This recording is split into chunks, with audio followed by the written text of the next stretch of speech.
টালির ঘরে ছাতের ওপরে রমেশ চেপে বসেছিল। তার পাশে একটি মই রাখা ছিল, আর অনামিকা বাড়ির বাইরে দাঁড়িয়ে শুধু রমেশকেই দেখে যাচ্ছিল। তুমি নিচে নামবে না আমি ওপরে চাপবো?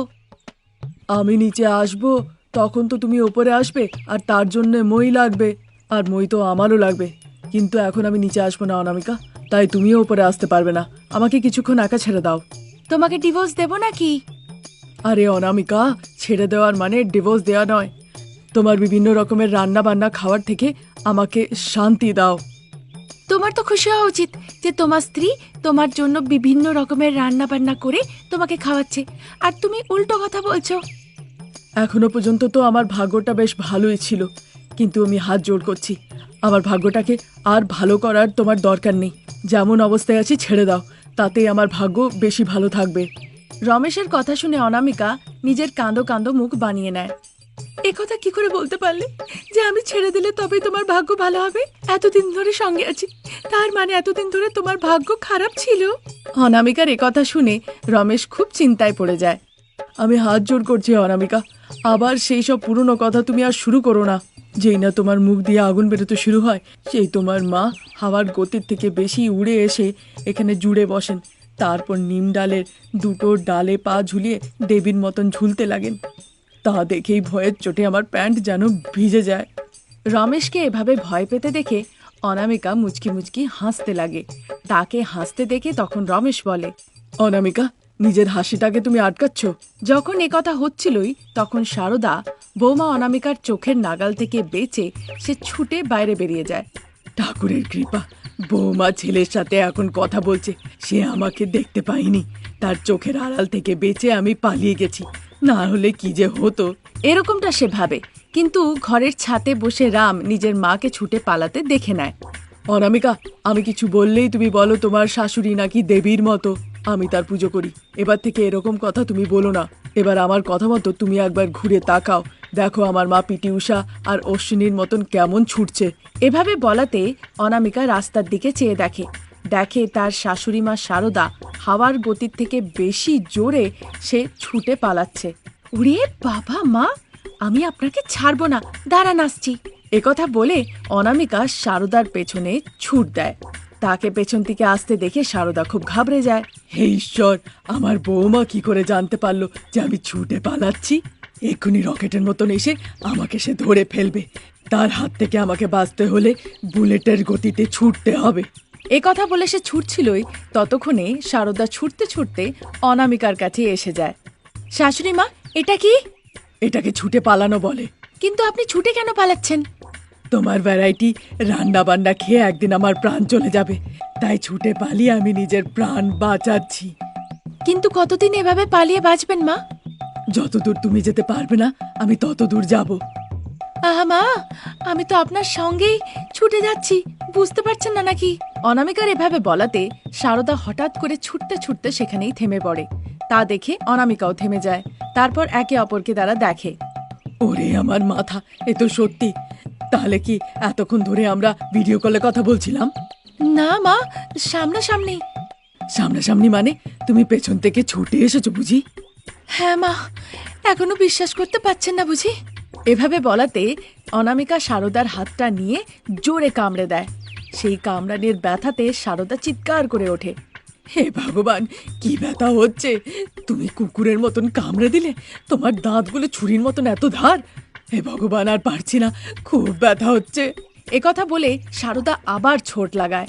অনামিকা চালাকি করে সারদার শাড়ির আঁচলটি ধরে নেয়, ফলে সে অল্প জায়গার মধ্যেই ছুটতে লাগে। কিন্তু সারদার মনে হয় যে সে নিজের বৌমার হাতের নাগাল থেকে বেরিয়ে গিয়ে ছুটছে। लेकिन असल में अनामिका शारदा को पकड़ के रखी थी और वो आसपास में ही भागे जा रही थी। ততক্ষণে ওদিকে রমেশ ছাতের ওপর থেকে সিঁড়ি হয়ে সে নিচে নেমে আসে। সে চারিদিকে দেখে, তারপর ঘরের ভেতরে চলে যায়। দেখে প্রসাদ বন্ধ ঘরের ভেতর থেকে কড়া দিচ্ছে। বৌমা, দরজা খোলো। আমি তো বললাম তুমি যা ঘাসফুস রান্না করেছো সবই আমি খুব আদর যত্ন করে খাবো, তাও বুঝতে পারছি না তুমি কেন এভাবে আমাকে দরজা বন্ধ করে রেখেছো।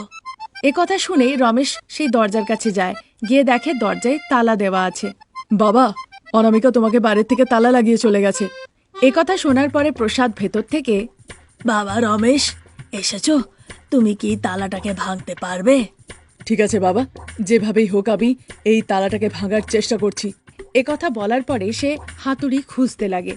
দেখে কাছে একটি হাতুড়ি পড়ে আছে। সেই হাতুড়ি দিয়ে সে এক প্রহার মারে তালার ওপরে।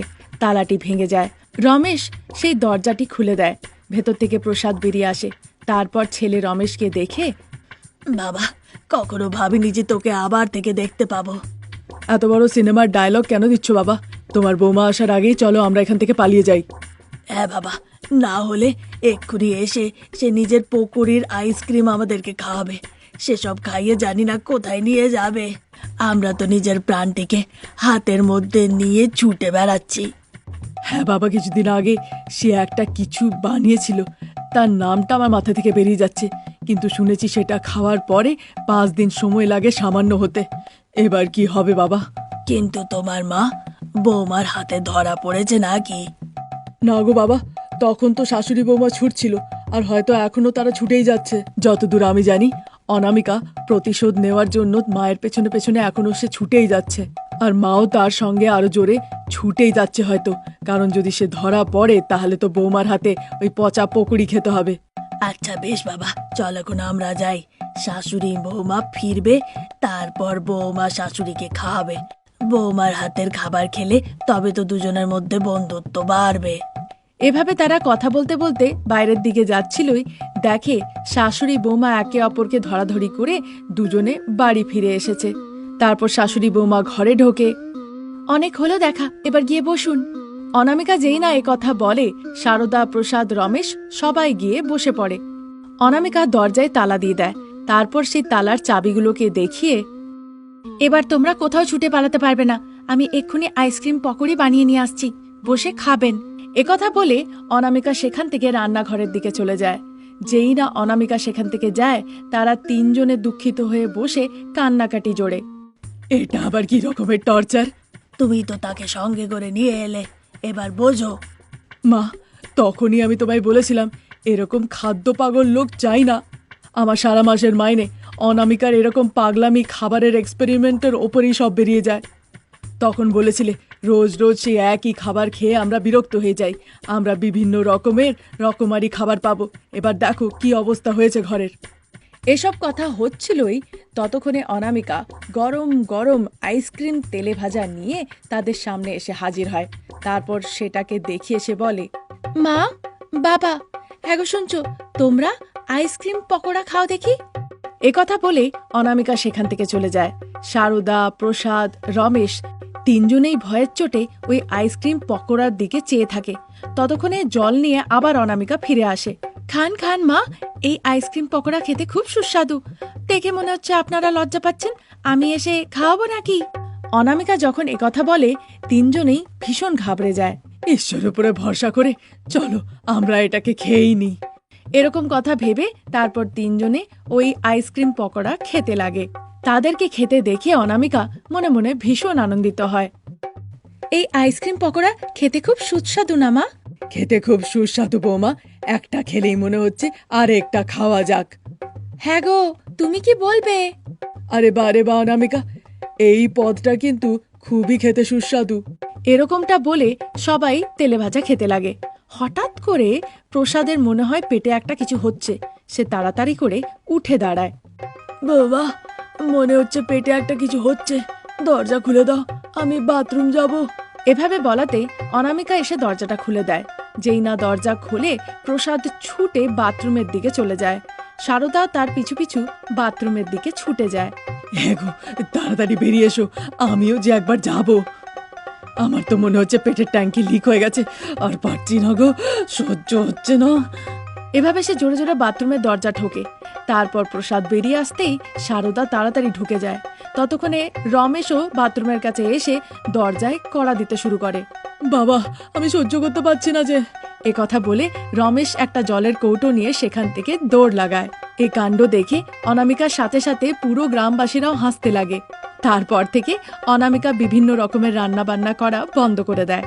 এতদিন ধরে সে শুধু নিজের শ্বশুর আর শাশুড়িকেই নয়, এমনকি নিজের স্বামীকেও বিভিন্ন রকমের রান্না করে খাওয়াতো আর ফলে তাদের অনেক অসুবিধার সম্মুখীন হতে হতো।